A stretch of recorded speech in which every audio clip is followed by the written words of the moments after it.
நண்பர்களே, நீங்கள் பார்த்து கொண்டு இருப்பது உங்கள் கௌசிகா ரிவ்யூ. சரி வாங்க வீடியோக்குள்ள போய் என்ன நடக்க போகுது அப்படின்னு சொல்லிட்டு பாத்தீங்கன்னா, நடப்பதெல்லாம் நன்மைக்கே அப்படின்னு சொல்லிட்டு நம்ம தகவலை மீண்டும் பகிர்ந்துக்கலாம். அது மட்டும் இல்லாம நம்ம விஜய் இருக்காருல, அவரு வந்து ஜெயில இருந்து வெளியே வராரு. எதுக்காக அப்படின்னு சொல்லிட்டு பார்த்தா கோர்ட்டுக்கு போறதுக்கு தான்.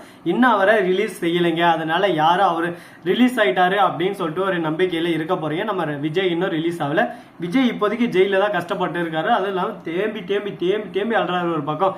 ஏன் எதனால அப்படின்னு சொல்லிட்டு பாத்தீங்கன்னா, அவரை பொறுத்த வரைக்கும் தான் மக தான் எனக்கு எல்லாம். தான் மக என் உயிரா இருந்தா அப்படிப்பட்ட என் மக என்னை விட்டுட்டு போக பார்த்தாலே இதுக்கு முழுக்க அந்த கதிரேசன் தான் காரணம். இந்த கேஸ்ல எப்படியா நான் ஜெயிக்கணும் அப்படின்னு சொல்லிட்டு முடிவோட வந்துட்டு இருக்காங்க. அதே சமயத்தில் தேவசேனா வந்துடுறாங்க. தேவசேனா வந்து, விஜய் நீங்க எதுக்கும் கவலைப்படாதீங்க, இந்த கேஸை முற்றிலுமா மாற்றி அமைக்க வேண்டியது என்னோட பொறுப்பு.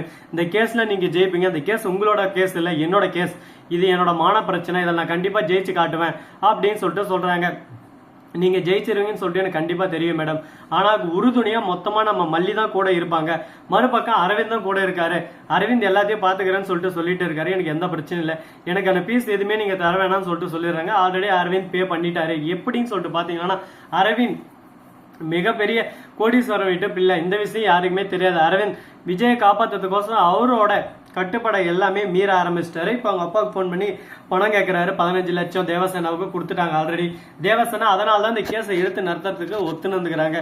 இந்த விஷயம் ஆனா இவங்களுக்கு கண்டிப்பா தெரியாது. அதனால ரொம்பவே ஒரு பக்கம் கஷ்டமா தான் இருக்கு. என்னடா இது, இந்த அளவுக்கு ஒரு பக்கம் நம்ம கூட இருந்தாங்களே, நமக்கு இந்த மாதிரி ஒரு என்னங்க பண்றது. அவங்க தொழில அவங்க கரெக்டா தான் இருக்காங்க. அவங்க சம்பளத்தை இருந்தால நம்மளை காப்பாத்துறாங்க. அதே மிகப்பெரிய ஒரு விஷயம் தான். அவங்க தொழில் எப்படிதான் இருந்தாலும் இவங்க 15 லட்சம் தான் கொடுக்குறாங்க. ஆனா அதே சமயத்துல கதிரேசன் கழுத்துக்கு தங்க நெக்லஸ், ஒரு பக்கம் வீட்டுக்கு ரெசார்ட், அப்படியே சும்மா இன்னும் ஒரு 10-15 லட்சம் அக்கௌண்ட்ல போட்டு வர்றான். அப்படி இப்படின்னு சொல்லிட்டு சொல்றாரு.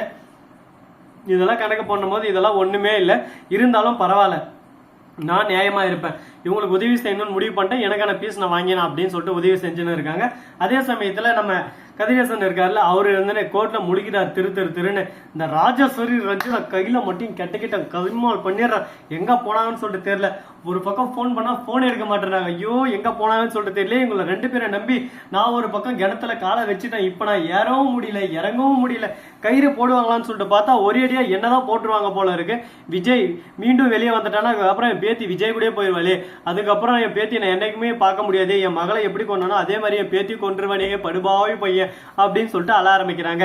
ஐயோ சார், உங்க மகளை வந்து நம்ம விஜய் கொல்லல. விஜய் ரொம்பவே தங்கமான மனசுங்க. விஜய் மேல அபாண்டமா இந்த மாதிரி ஒரு பழி போடவே கூடாது. விஜய் மாதிரி ஒரு சொக்க தங்க யாருமே இல்லைங்க. ஏன் எதனால இப்படி சொல்றேன்னு சொல்லிட்டு பாத்தீங்கன்னா, விஜய் எந்த ஒரு தப்பும் செய்யல. இவங்களே ஒரு மூட நம்பிக்கையில இவங்களுக்கு எப்படியாவது வெண்பாய் இவங்க கூட இருக்கணும், அதுக்காக இவங்க பாடுபட்டு இருக்காங்க. அது மட்டும் இல்லாம நம்ம விஜயோட மனைவி, அதோட நிஷாவோட அக்காவை யாரு பிளான் பண்ணி கொலை பண்ணதா அப்படின்னு சொல்லிட்டு பாத்தீங்கன்னா, முழுக்க இது நிஷாவோட பிளான். நிஷாவுக்கு ஒரு பக்கம் விஜய் மேல காதல்.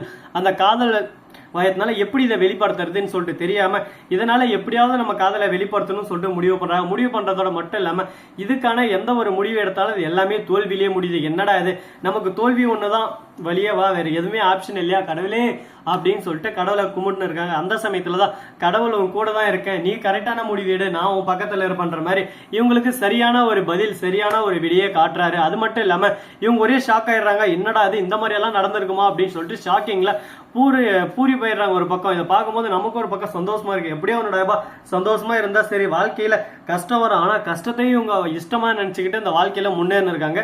இந்த மாதிரி ஒரு ஜோடியை பார்க்கறது ரொம்பவே ஒரு ரேரான ஒரு கஷ்டம்னு சொல்லிட்டு சொல்லலாம். அதே சமயத்தில் நம்ம ரஞ்சித் இருக்காங்களா, அவங்க இருந்து நம்ம அரவிந்தோட வலையில சிக்கிட்டாங்க.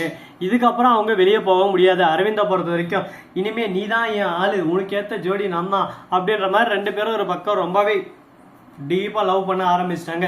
இதுக்கப்புறம் பிரிக்கிறதுக்கு அதை கொம்பனே வந்தாலும் சரி முடியாது. விஜய் வந்து இப்ப என்ன கல்யாணம் பண்ணிக்கணும் கூட இல்ல மாமா, என் மனசை நான் உங்ககிட்ட பறி கொடுத்த மாதிரி இப்ப அரவிந்த் கிட்ட பறி கொடுத்துட்டேன். நீங்க என்ன புரிஞ்சுக்காம என்ன விட்டு போயிட்டீங்க. இதுக்கப்புறம் நான் உங்க வாழ்க்கையில வரமாட்டேன். இதுக்கப்புறம் என் வாழ்க்கையில ஏன் அரவிந்த் மட்டும்தான் அப்படின்னு சொல்லிட்டு சொல்றாங்க. பரவாயில்லையே, இந்த அளவுக்கு ஒரு பக்கம் மாற்று இருக்காலே எனக்கு ஆனந்த கண்ணீரா வருது அப்படின்னு சொல்லிட்டு சொல்லலாம். ஆனா இதுக்கு பேரு ஆனந்த கண்ணீர் இல்லைங்க, ரத்த கண்ணீர். என்னடா இது, நம்ம ரஞ்சித இந்த அளவுக்கு ஒரு பக்கம் லவ் அப்படின்ற ஒரு இதுக்குள்ள இறங்கிட்டாங்க. ஆனா அது காசுக்காகவா இல்ல நம்ம அரவிந்துக்காகவான்னு சொல்லிட்டு தெரியலங்க. காசுக்காகன்னு இருந்தா கண்டிப்பா ரொம்பவே கஷ்டமான விஷயம். ஆனா அரவிந்த் மேல முழுக்க காதல் கொண்டு முழுக்க அரவிந்த் தான் வேணும்னு சொல்லிட்டு இறங்கியிருந்தா ரொம்பவே சந்தோஷமான விஷயம் தான். ஆனா என்ன பண்ண போறாங்க, ஏது பண்ண போறாங்கன்னு சொல்லிட்டு தெரியல. எல்லாமே இந்த கடவுள் விட்ட வழிதான்.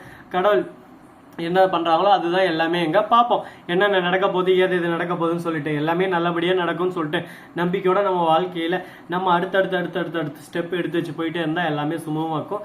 இந்த வீடியோவை பிடிச்சதா லைக் பண்ணுங்க, கமெண்ட் பண்ணுங்க, ஷேர் பண்ணுங்க, டிங் பெல்லை தட்டி விட்டு போங்க. அப்பதான் நாம் போற அடுத்தடுத்த வீடியோ உங்களுக்கு உடனுக்குடன் நோட்டிபிகேஷன்ல வந்து கொண்டே இருக்கும். மிக்க நன்றி. தேங்க்ஸ் ஃபார் வாட்சிங். டாடா, செய்யோ. நன்றி, வணக்கம், வந்தனம், வருகை தருக.